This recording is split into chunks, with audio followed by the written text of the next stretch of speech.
Welcome to the February 2023 Not-for-Profit Hero of the Month. And this month, we're honored and privileged to have an opportunity to recognize the Lincoln Way High School District 210 Foundation.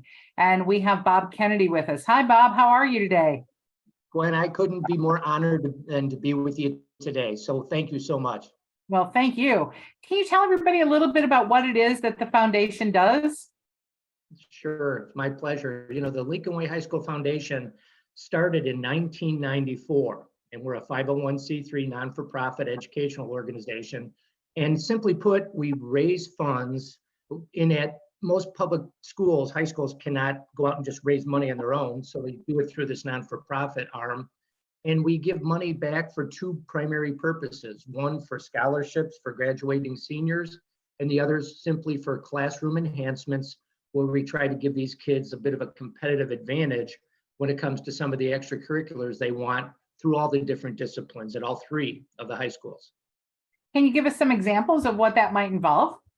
Sure. On the scholarship side, for example, we've donated for the last several years $30,000, 10 per school, and each scholarship is $500. So there's 20 graduating seniors who benefit from the net proceeds that are generated by so many generous individuals, such as businesses in the Lincoln Way community and private individuals who donate to us also. So the $30,000 we give out pretty much as a staple every year. We also have three different scholarships that are funded and I'll call them restricted. One is actually a Girls in Government scholarship done through Lincoln Way East from the Petro family. And again, it's really unique that they've said these are the criteria that somebody is going to graduate and continue on and political science in their collegiate level, and then we're able to give them a scholarship. There's another one from the Carlson family that gives it to people who are in the trades. So if somebody's going to go to a vocational school, they can get a scholarship. And our last one is one based on a lady who used to be in our board. Her name was Linda Ernott, and her mother continues that scholarship in her memory. Sadly, she passed away suddenly several years ago, and she was a music teacher. So that person is a child who's going to focus on a music education in college. So between those scholarships together, we donated $32,500 in 2022, and we plan to do the same in 2023, frankly. Now on the educational side, I could go on for probably an hour on all the different items that we've donated to and that the school has purchased. But primarily, it's a lot of tech things over the last several years. We've donated money for over 1,000 laptops. Keep in mind that all the kids at all the high schools all have their own electronic devices. Years ago, we made all the schools Wi-Fi. We also put all kinds of smart boards, electronic boards in the schools. But we've also done everything from electronic babies to the PE class. We've given them heart rate monitors. We've donated to the Lincoln Way Marching Band when they went to the Rose Bowl and to the Macy's Day Parade. They needed cases for their musical equipment to travel with on the airplanes, and we donated money for that. So it runs the gamut from very small high-tech items to very large tuba cases and everywhere in between. Very cool. You know, and those are things that, you know, come from time to time, and maybe a circumstance arises and that's something that you would look at, right? Exactly. And what we do, the process is vetted. That's really important to know, because all of the department heads, if they choose, write us a grant.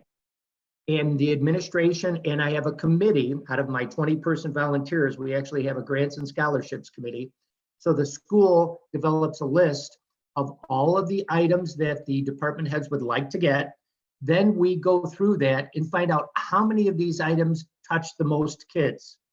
For example, if we had something where they wanted to get a paint sprayer, well, that paint sprayer for the auto shop class is important, but only those kids in that shop class would learn how to spray. Yet we want to get things that touch the most amount of kids at all three schools. So with that being said, our vetting process is pretty thorough, and we go back and forth.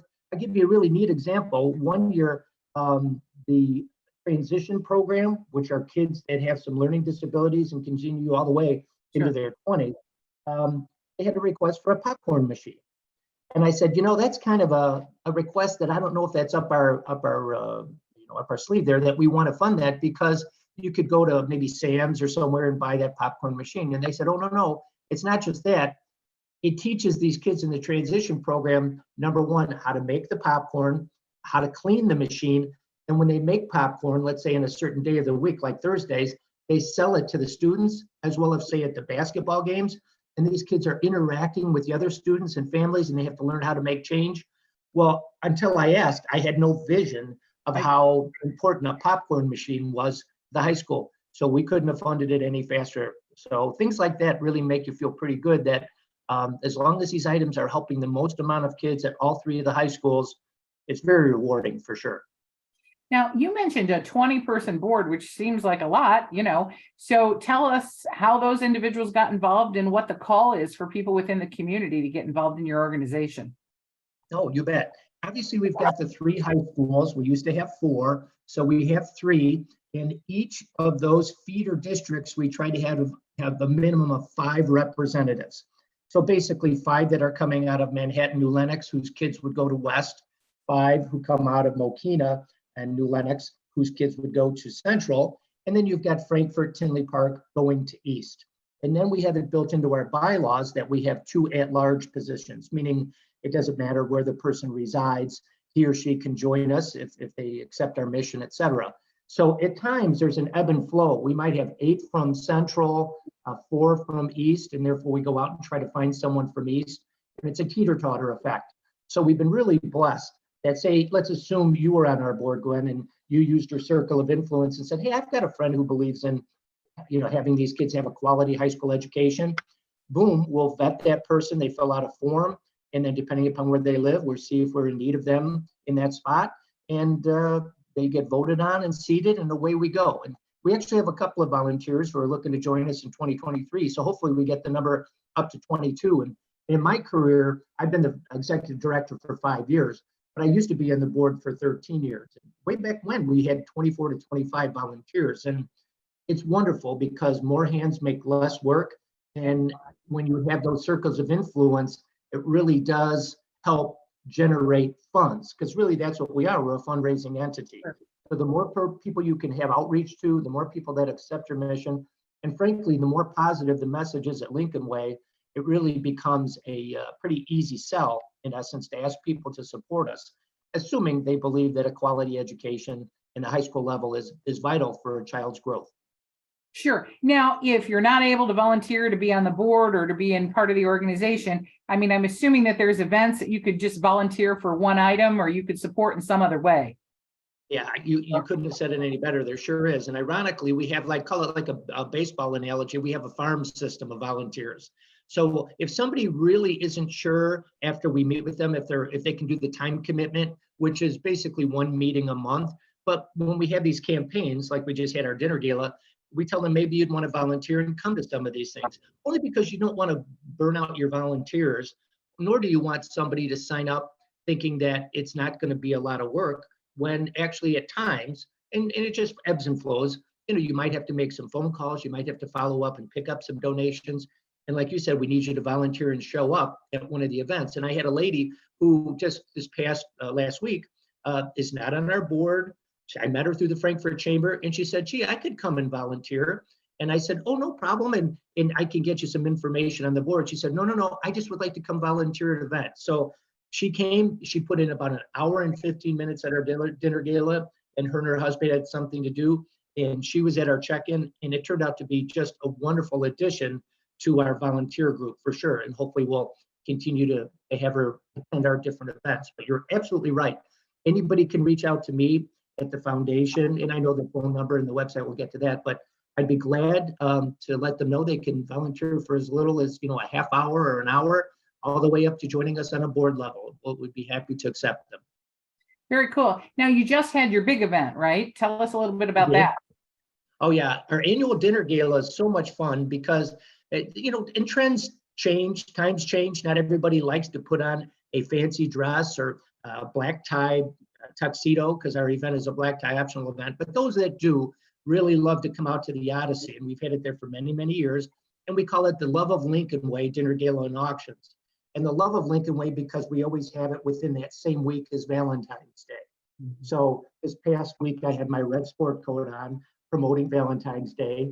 plus my whole outfit was a complement of the red sport coat for Central, a blue shirt for East, and then I had an orange pocket protector hanky and an orange and yellow tie for picking up North also. So Yeah. our event is a lot of fun.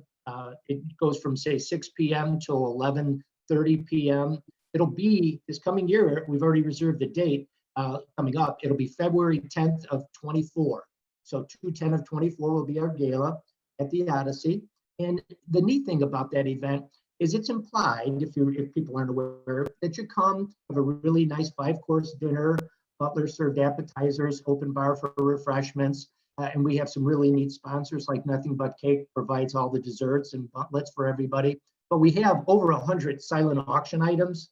So circling back, we're so blessed that the business community gives us a great amount of donations that we kind of put together and create these really neat baskets. And again, I'm so blessed having so many volunteers that help me do all this.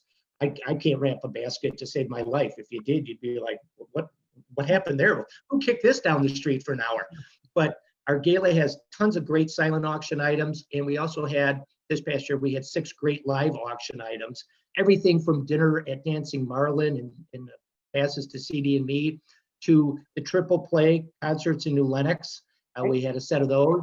And again, our good friend Tim Balderman, the mayor of New Lenox, did the live auction with me. And he was hilarious this year. Everybody's still talking about his sense of humor. And he helped us raise $11,000 alone in our live auctions. So we actually generated this past, the week ago, Saturday, the most money we generated in many, many years on a gross level. After expenses, our net proceeds, we created about $56,000 of net funds that we can use for those aforementioned scholarships that I talked about, right, for the classrooms. But we also had an appeal at the dinner gala, and that appeal was for what are called collaboration stations. Okay. If you've ever been to a Starbucks, per se, you can look at the seating arrangement in Starbucks, and a lot of these kids are on their laptops, maybe working together. And we're looking at redoing the libraries. You know, the old libraries that I used to go and study in, that had little cubicles, or, you know, desks and everything, and were very quiet. And now they're very interactive and collaborative. And so they're going to be taking out a lot of the furniture, putting in this new furniture with new electronic screens on the walls, where these kids, since they do have their own electronic devices, can all work on a collaborative effort. Like the picture behind me would be a computer screen, and you can have 4 or 5 kids teaching each other about a topic. And if those kids are struggling, the teacher can have them sit over there, work with them, while these other kids who might be a little more advanced can go into another collaborative area and they can progress at their level. So it really segments the learning for these kids. And I know it's radical, but it forces some of these kids to have to talk to each other. Right, that interaction is really important, especially following COVID, right? It's like a lost art, having these kids talk to each other and express their ideas and know that, you know, perhaps they don't understand something. They don't have to just retract and be like, oh, I don't get it. And hopefully it'll be an environment when they say, okay, can somebody show me what what I'm missing here? And if the teacher can't push that button, maybe one of the other students can. So we had a really nice appeal. These collaboration stations run about $3,200 per station, and they want to put it over time, 6 per school. So each school will be about $19,200, but it's over a 2-year time period they're looking to do this stuff. So we were really happy to introduce the concept at the dinner gala, and we had several people who actually stepped up and provided some nice donations for that. That's why our numbers were so high. Excellent. Now, you just had that event, but you've got at least two other events coming up. So tell us a little bit about that. Yeah, thank you. We're in the middle of what's now called our calendar campaign. If anybody ever goes to the high school and takes a look at the school calendars that we produce, they're a little bit larger calendars that kind of fit in your drawer, and we sell the advertising space. So we just sent the letters out to different businesses who are loyal advertisers to see if they'd like to keep their space in the calendar.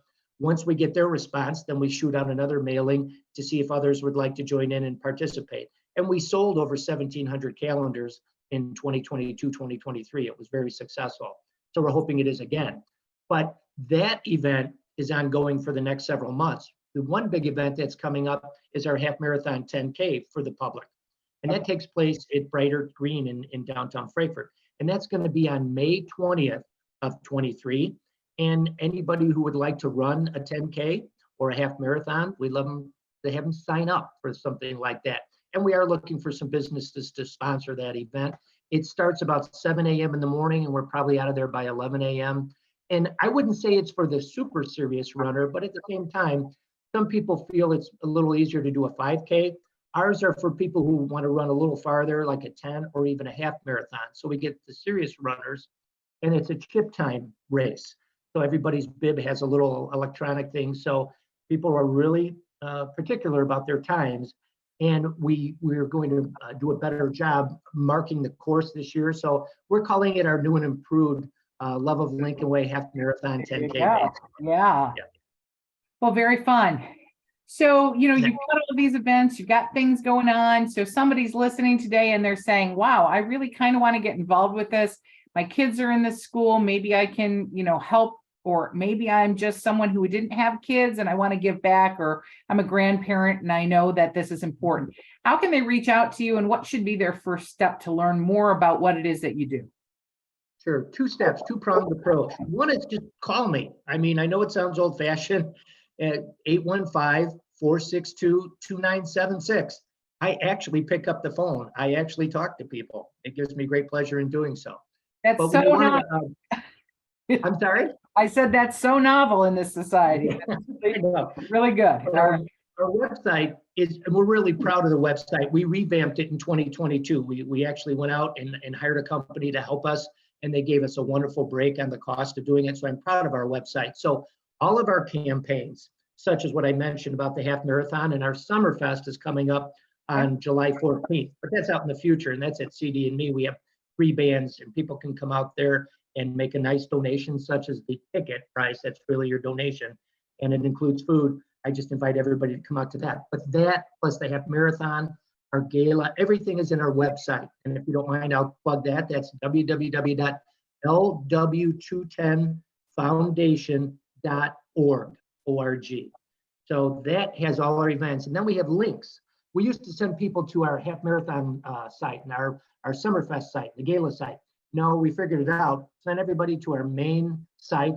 And then when you look at that event that you're interested, you click on it, and then that'll take you to where you need to go, basically. Very good. I know a lot of people are looking for giving back and giving their time. So whether you have time, talent, money, whatever it is you have to be able to give, this is an organization where you're truly helping the kids and helping move forward in a positive way. Bob, we really appreciate what you do for our community and everything that organization stands for. Anything else you'd like to say or share with us today? I would. I want to compliment you and Kelly Garver. You guys are a unique business in our community, and the services you provide to families going through some difficult times. It's really unique, the product and services you offer. So it's my honor to be in this program. I've looked at some of the other YouTube videos. You folks are so generous in who you support. You walk the walk and talk the talk when it comes to supporting the community, fellow chamber members, and your clients. So again, it's truly been my honor to talk with you today, and thank you so much for what you do for a lot of people. Well, thank you. And, if you do want to learn about other not-for-profits and organizations, you certainly can listen to this program, and we'll share with you the different locations. So everybody, tune in, go to the website, call Bob. Bob's a friendly guy that, the thing I appreciate about Bob is he's going to tell it like it is. There's no mincing words with you. It is what it is. Here's what we offer. Here's what you can do. Do you want it? Do you not? How can we move forward? That's the way it is. And so that's a good communication. So thank you very much, because you're really the first person that's offered to say, pick up the phone and call me. So that's what I have a challenge for everybody listening today. Well, thanks, Bob, for your time. And we really appreciate everything that you do. And we'll go from there. Thanks for listening. Our February 2023 Not-for-Profit Hero of the Month.